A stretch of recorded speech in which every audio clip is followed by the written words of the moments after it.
তিনটা ভুল এমন রয়েছে কুরবানির ভেতরে, কুরবানি করার ক্ষেত্রে, যে তিনটা ভুল যদি কোনো ব্যক্তি করে তার স্যাক্রিফাইস, তার এই কুরবানি, তার এই উৎসর্গ আল্লাহর কাছে কখনোই কবুল হবে না।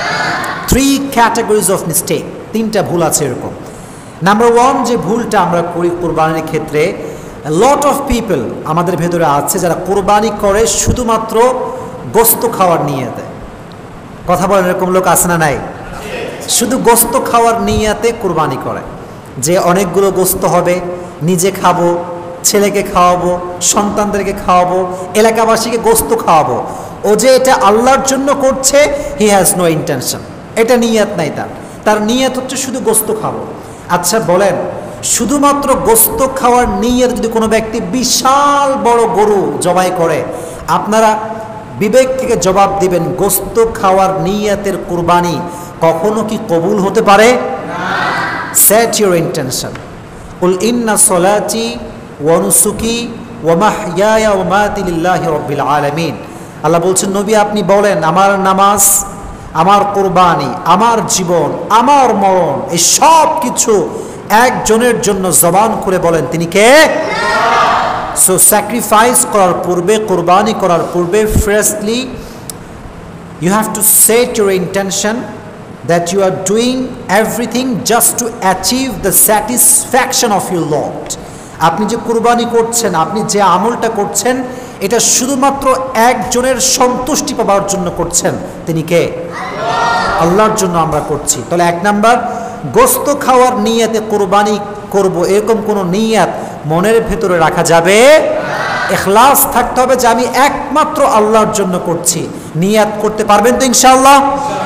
1 নাম্বার ভুল, যার কারণে কুরবানি আমাদের জায়েজ হয় না। 2 নাম্বার যে ভুল, সেটি হচ্ছে আয়েবযুক্ত কোনো পশু যদি আমরা কুরবানি দেই, এটা আল্লাহর কাছে গ্রহণযোগ্য হয় না।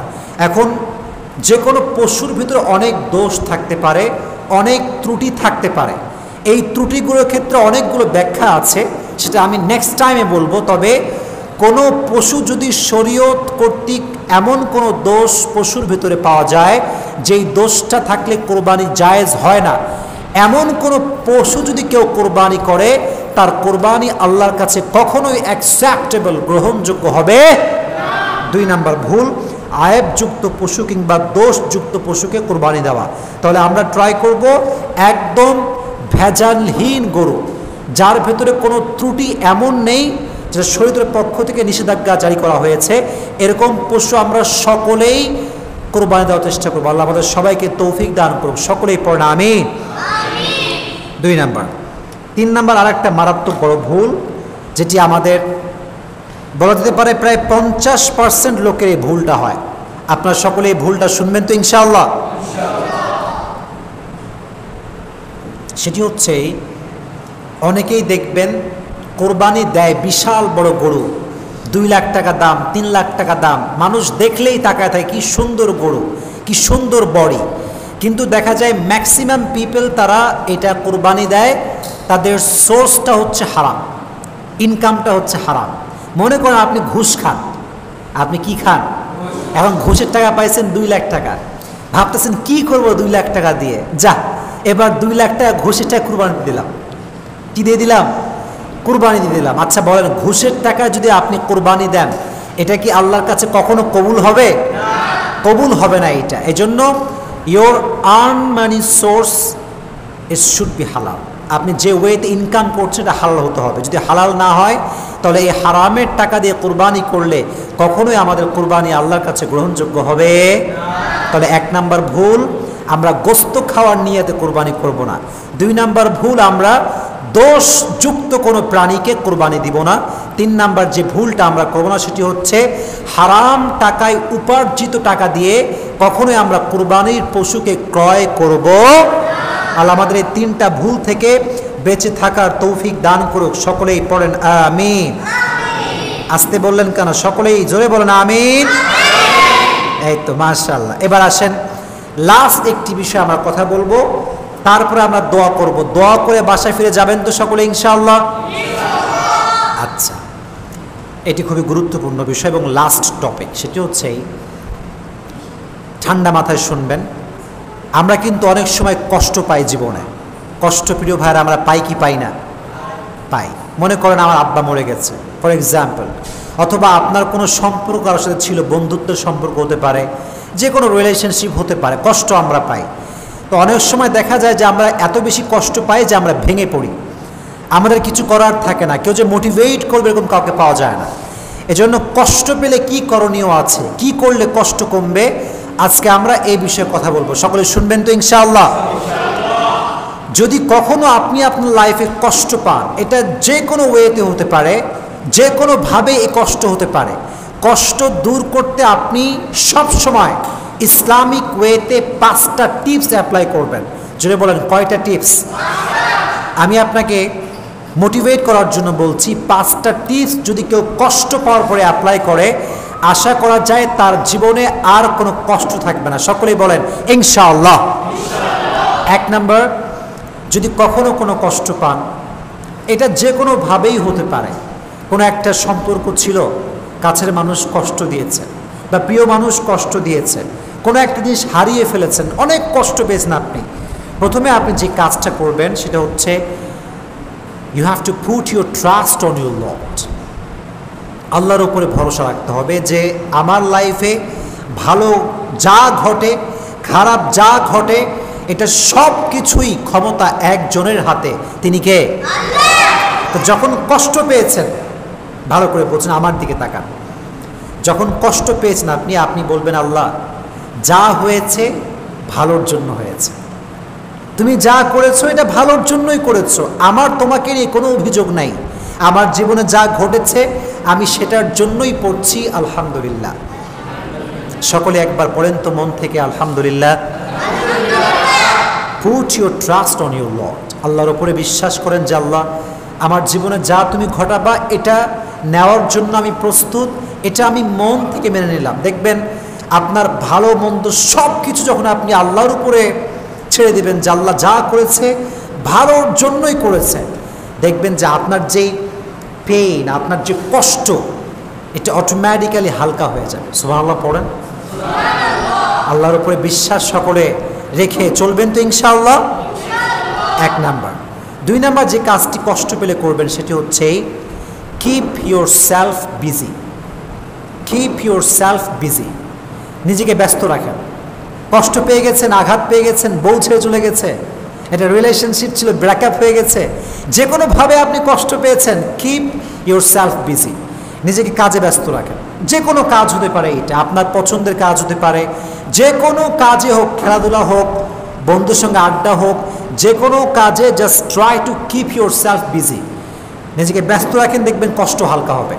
আর যদি একা মন মরা হয়ে বিষণ্ণতায় ভোগেন, কেউ নাই, কেউ ভালোবাসে না, কেউ দেখে না, কেউ লাইক কমেন্ট করে না, কত কষ্ট জীবনে, যদি এই একা একা থাকেন দেখবেন এই পেইনটা আস্তে আস্তে আরও বাড়বে, এটা আরও ডাবল হবে। এজন্য try to keep your self busy, নিজেকে যে কোনো কাজে ব্যস্ত রাখবেন, পারা যাবে ইনশাআল্লাহ। 2 নাম্বার আমল, 2 নাম্বার টিপস। 3 নাম্বার যে আমলটি আপনি করবেন, যে টিপসটি অ্যাপ্লাই করবেন সেটি হচ্ছে বেশি বেশি ইবাদত করবেন। বেশি বেশি কি করবেন? ইবাদত করবেন। এটা হতে পারে কোরআন তেলাওয়াত।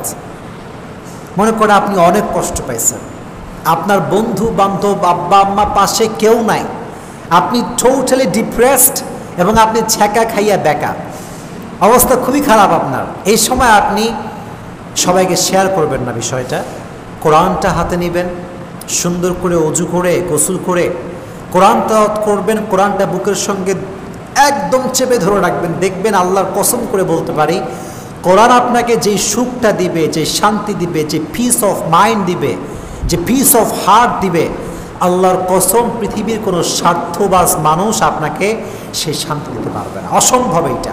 এজন্য যখন আপনি কষ্ট পেয়েছেন কোরআনটা হাতে নেবেন, মন খুলে কোরআন পড়বেন। রাজি আছেন ইনশাআল্লাহ? অথবা ঠিক ভোরবেলায় উঠে তাহাজ্জুদের সময় উঠে জায়নামাজটা বিছিয়ে তাহাজ্জুদের জায়নামাজ দাঁড়া যাবেন, আল্লাহকে সব কষ্ট বলবেন, কান্নাকাটি করবেন, আল্লাহকে আপনার কষ্ট বলবেন।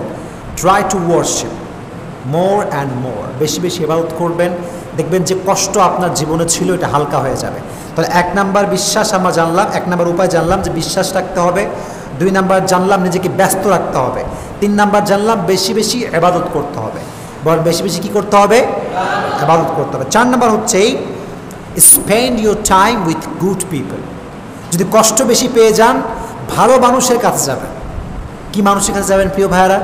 ভালো মানুষ যারা, যাদের চরিত্র ভালো, আচার আচরণ ভালো। এটা বেশিরভাগ ক্ষেত্রে আলেম ওলামার মাঝে পাওয়া যায়। স্কলার যারা, তারা ভালো চরিত্রের হয়। হুজুরদের কাছে যাবেন, ইমাম সাহেবের কাছে যাবেন, কথা বলবেন, দেখবেন মনটা অনেক হালকা হবে। এই যখন কষ্ট পাবেন তখন আপনার সময়টা আপনি খারাপ জায়গায় দিবেন না, গান শুনবেন না, মোবাইল ফোনে বাজে ভিডিও দেখবেন না, ভালো মানুষের কাছে গিয়ে সময়টা কাটাবেন। রাজি আছেন ইনশাআল্লাহ? 4 নাম্বার। 5 নাম্বার, এটি খুবই গুরুত্বপূর্ণ এবং এটি শেষ টিপস, সেটি হচ্ছে spend your time with your parents. আব্বা আম্মার সঙ্গে সময় কাটাবেন। অনেকে দেখা যায় যে পৃথিবীর সবার সঙ্গে সে সময় কাটায়, কিন্তু আব্বা আম্মাকে একটা মুহূর্ত সময় দেয় না। এরকম লোক বাংলাদেশে আছে না নাই? অনেক আছে। মনে করে যে আমার বন্ধু আপন, অমুক আপন, তমুক আপন। বিশ্বাস করেন, বিপদে পড়লে আব্বা আম্মার চাইতে আপন পৃথিবীতে আর কাউকে পাওয়া যায় না। কথা বলেন ঠিক কিনা? আব্বা আম্মা সবচেয়ে বেশি আপন। এই জন্য কষ্ট পেলে আব্বা আম্মার সঙ্গে শেয়ার করবেন, আব্বা আম্মাকে বলবেন, আব্বা আম্মার সঙ্গে আপনার টাইমটা স্পেন্ড করবেন, দেখবেন আপনার কষ্ট হালকা হয়ে যাবে। তাহলে আমরা উপায় জানলাম 5টা। জোরে বলেন কয়টা? 5টা। আচ্ছা আমরা রিপিট করি, এদিকে সবাই এদিকে রিপিট করি। আমাকে একজন মুখস্থ শোনাবেন, পারবেন তো ইনশাআল্লাহ? দেখি কে মুখস্থ শোনাতে পারে। 1 নাম্বার আমি বলে দিচ্ছি। 1 নাম্বার, বিশ্বাস এবং ভরসা করবেন একজনকে। তিনি কে? হায় এত মরা, জোরে বলেন কে? 2 নাম্বার, নিজেকে ব্যস্ত রাখবেন। নিজে কি রাখতে হবে? 3 নাম্বার, বেশি বেশি ইবাদত করতে হবে। বেশি বেশি কি করতে হবে? 4 নাম্বার, ভালো মানুষের সঙ্গে সময় কাটাতে হবে। আর 5 নাম্বার হচ্ছে আব্বা আম্মার সঙ্গে সময় কাটাতে হবে। আচ্ছা কেউ কি আছে আমাকে বলতে পারে 5টা? আচ্ছা বলো, আমি সাহায্য করব। কেউ নাই? কেউ নাই, মুখস্থ করে নাই কেউ। আচ্ছা 1 নাম্বার, বিশ্বাস রাখতে হবে। সবাই বলেন 1 নাম্বার কি রাখতে হবে? 2 নাম্বার, নিজেকে, মাশাআল্লাহ। 3 নাম্বার, বেশি বেশি, বাচ্চাদের ব্রেইন বেশি, তোমাদের ব্রেইন নেই, তোমরা মগা। 3 নাম্বার, বেশি বেশি কি করতে হবে?